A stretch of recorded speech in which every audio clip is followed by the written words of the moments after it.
कलाकार मैंने मंच उपरକୁ ଆସିଛନ୍ତି ମୁଁ ଚାହିଁବି ତାଙ୍କୁ ଗୋଟେ କରତାଳି ଦେବେ ସେମାନେ ଅନେକ ମଞ୍ଚ ଉପରେ ମାନପତ୍ର ଏବଂ ମେଡାଲ ମଧ୍ୟ ଜିତିଛନ୍ତି ଏବଂ ସେମାନେ ଏହି ଗଞ୍ଜାମର ଗର୍ବ ଆଉ ଗୌରବ ଗଞ୍ଜାମ କଥା କହିଲେ ମୁଁ କହିବାକୁ ଚାହିଁବି ବର୍ତ୍ତମାନ ଗଞ୍ଜାମରେ SIR ପ୍ରକ୍ରିୟା ଚାଲିଛି SIR ମାନେ କ'ଣ ଆମର ଗଣତନ୍ତ୍ରରେ ମତଦାତାମାନଙ୍କୁ ସୁରକ୍ଷା ପ୍ରଦାନ ଏବଂ ସେମାନଙ୍କୁ ଅଧିକାର ଦେବା ନିମନ୍ତେ SIR ଚାଲିଛି ଯେଉଁମାନେ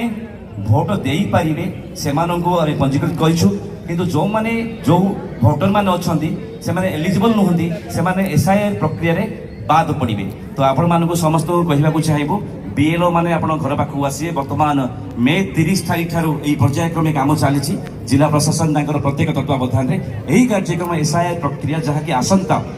ଜୁନ 28 ତାରିଖ ପର୍ଯ୍ୟନ୍ତ ଚାଲିବ ତ ଯେତେବେଳେ ଆପଣଙ୍କ ଘର ପାଖକୁ BLO ମାନେ ଆସିବେ ଆପଣମାନେ ନିଜର ସଠିକ ଡାଟା ଦେବେ ଭୋଟର ମାନଙ୍କର ସଠିକ ଡାଟା ଦେବେ ଏବଂ ଏହାର ମୁଖ୍ୟ ଉଦ୍ଦେଶ୍ୟ ଯେ